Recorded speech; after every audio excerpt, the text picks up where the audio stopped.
Hello guys, and a big welcome to my YouTube channel. And today we want to talk about apprenticeships, especially in Zimbabwe, because that's where I'm from and I've been through the system. I've done that, and a lot of you have been asking me after my last video where I shared on skills and the opportunities that they do present for moving abroad. So most of you were curious and sharing with me that they have children who have just finished their GCSEs. They've got children who are still in high school, and they're thinking, what is it that they should actually be doing that can present opportunities for moving abroad? Not just moving abroad as it is, but some do venture into entrepreneurship and also getting absorbed by the system whilst back in Zimbabwe. So I'm going to be focusing and referring so much to Zimbabwe because that's the system I understand, that's the system that I do know.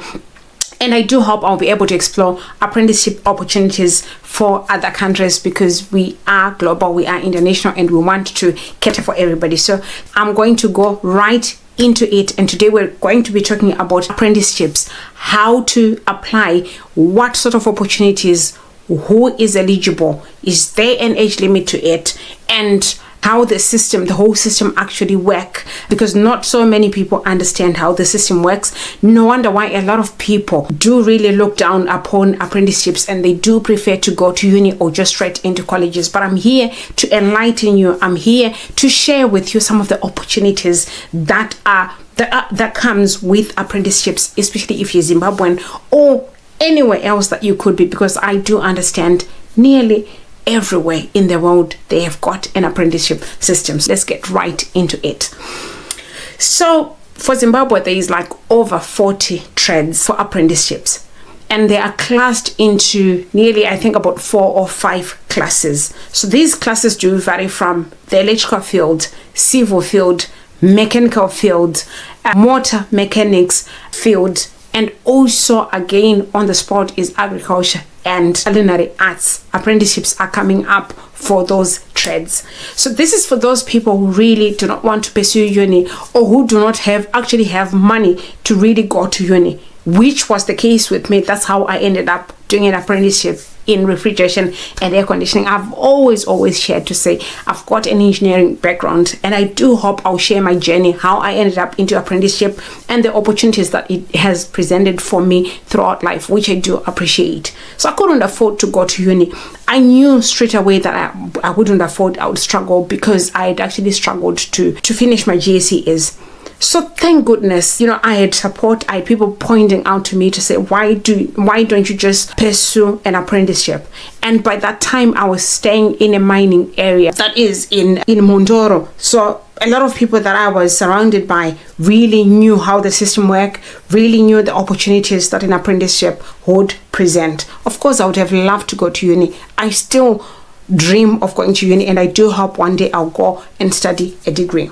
So who is eligible for an apprenticeship? So part and parcel of the requirements if you're in Zimbabwe is that you're supposed to have 5 O levels, including maths, science, and English. But there could be other additionals, again, depending on what you pick. Suppose you pick motor trades. Part and parcel of the requirements is that you should be having a driver's license or at least a provisional license. And also for other trades, they could actually say it's an added advantage if you've done metalwork. Suppose you decide you want to pursue mechanical trades, which is like boiler making, your fitting. If you've done metalwork, that's an added advantage. But the prerequisites are just the 5 O levels, including math, science, and English.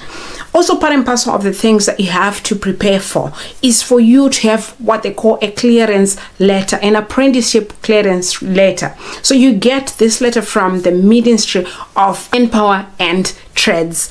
So each and every province, well, I'm from Masvingo province, so I had to go like into town at the ministry office. So each and every province has got this head office, Ministry of Manpower. So you go there with your O-level certificate and you present your case to them to say, well, I would like to apply for an apprenticeship when they become available. So they will look at your results, they look at your passes, and they can actually recommend that, okay, based on your passes, pick 2 trades that you want to pursue, and then they will write you what they call the clearance letter, which then you will attach with your application for whatever application or whatever organization that you will apply to. Then you attach that clearance letter.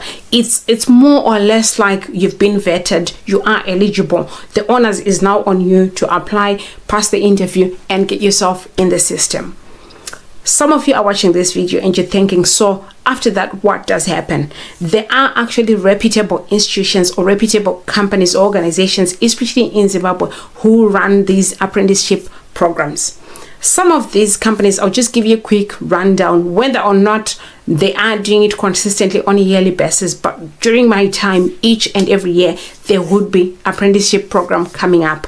And the reason why I've made this video is because we are actually approaching the season when most companies do advertise for these apprenticeship programs. So for next year, so it will be a good idea that you have you check in the newspapers and on their social media platforms. Some of them do advertise there, some of them do advertise in newspapers. I do remember during my time, which was 2010 when I started, but I'd applied in 2009, I actually came across an advert for Tertiary Zimbabwe, which is one of the organizations which is big on apprenticeship. They run this on a yearly basis, but I don't know. Disclaimer, I'm not representing any organization whatsoever. So some of these companies that actually do run apprenticeship programs is the government itself. It has an apprenticeship program that it runs through ZimDef, so you can actually check that one out. Tertiary Zimbabwe is one of them. It's in the Lowveld. Companies like Zisco Steel or Zimasco, I don't know if they're still operational or still running these programs, but they used to. Companies like Simoko, they do have apprenticeship programs. ZESA itself does have a robust apprenticeship system. They recruit like numbers. NRZ itself, the National Railways of Zimbabwe, does run robust apprenticeship programs. Tel1 is one of the companies as well that do run. There's a lot of other companies, small companies, who do have the facility. So the onus is on you to just like be on the lookout and just be, searching and reaching out to these organizations.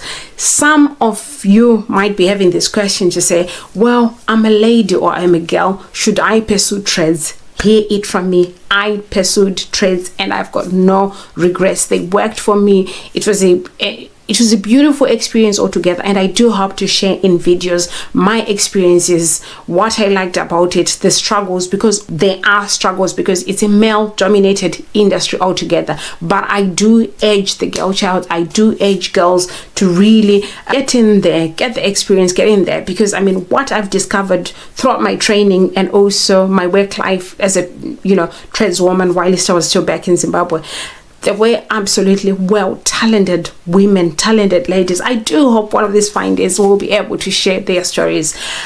Intelligent women who did wonders, intelligent women who is equally good as men. And I drew inspiration from some of those ladies because most of them were my seniors, and also I had my juniors that came after me. Brilliant women, amazing women who did absolutely amazing stuff. So don't hold yourself back and say, I'm a woman, I cannot do apprenticeships. Trust me, you are eligible. Part and parcel of the things that I want to share with you when it comes to apprenticeships, especially in Zimbabwe, is that they do have an age limit. So for them, they do take people from the age of 18 until 25 for most organizations. But I can't say it's the same now, but during my time, most organizations had a cutoff at 25 years of age. So if you are within that range and you fit that criteria, it's actually worth it that you pursue an apprenticeship trade. So some of you do want to know, how does the system work then? How do I train and when do I get qualification? Trust me, most apprenticeship programs are 4 years in Zimbabwe. So what happens is between your first year and your second year, it's the year that you will go to college. You've applied to an organization, you've passed your interview, they've engaged you, you've signed your contracts, which I do hope I will clarify all of that in my future videos. So if you haven't subscribed and you're watching this video, please do subscribe, because we're going to go into detail about these opportunities and my experiences during that time, because on this channel we are about empowering each other to pursue opportunities and to reach for the sky, dream and dream bigger. So you are in the system, you've started. So in your first year, second year, that's the year that you go to college to do your theory or to do your national certificate in whatever trade that you are in. So companies do differ. I went to college when I was in my second year, but in that college, I met colleagues from different other companies who were actually in their first year. So you are told, the ministry structures or runs your training program for you. So you're told when you go to college. These colleges, you don't necessarily go to the same college because there's so many vocational or technical colleges that you can actually be signposted to. So you just wait for your letter. They write you a letter to say, right, you're going to this college. One of the things that a lot of people do worry or a lot of people don't know about apprenticeship is you don't have to pay any fees. You're actually paid to learn. So you're working and learning at the same time. Of course, the payment or the money that you get differs depending on which year you are in. So first year, second year, third year, fourth year, you tend to earn more, the longer that you are in the system. So it's beautiful, it's amazing. I will share all of that in my future videos as we, roll out this my journey. We reflect back on it and the opportunities thereof. So in your first year or second year, you go to college and then you come back. So the way it's structured is that you learn on the job, and it's beautiful in the sense that you gain more knowledge, you gain more hands-on knowledge, and by the time that you finish, especially for those that want to relocate, most companies abroad do value apprenticeships because they know they are actually absorbing somebody who is actually more experienced and knowledge because they've been learning on the job. So the 3 years you spend learning on the job, absorbing information. Of course, there is chances, again, depending on your company and on your trade. Some companies actually send you for secondment. I do remember when I was in my fourth year, I was sent for attachment for 3 months. So I had the chance and privilege to go and work for other organizations and experience, a different work setting altogether, a different, kind of training, which was beautiful, which was marvelous. But you get to absorb so much information. And in your fourth year, you are supposed to go for your trade test. So what happens is, again, the Ministry of Manpower and Skills Development do come to your organization and trade test you. Again, there are other courses because it's not all courses that do last 4 years. Some do 5 years. And again, they go through the same system where they are trade tested. And after being trade tested, then you are accorded your class 1 journeyman card, which is the most important thing, especially for those that want to, relocate abroad or even get absorbed by the system, which I did for a long time. I did nearly over 10 years, including my training, working for the same organization and learning a lot and, absorbing so much. So for some, straight on after their trade test, your contract is finished. So if you don't get absorbed by the company that you're working for, you can apply for jobs elsewhere within the country. But I was fortunate enough, I got absorbed by the company that I trained with. But I was fortunate enough to work for their sister company. So the company that I trained with, or the place I trained with, I went to the sister company for my first job as a tradeswoman, which was beautiful, which was amazing. And again, I'm going to be sharing that journey with you. I'm going to be, letting you into some of the experiences, going forward. So that's what happens. But I do have colleagues who straight after, their trade test and the 4 years was over, they actually relocated. Some of them relocated to Canada as tradespeople, and they're doing absolutely amazing.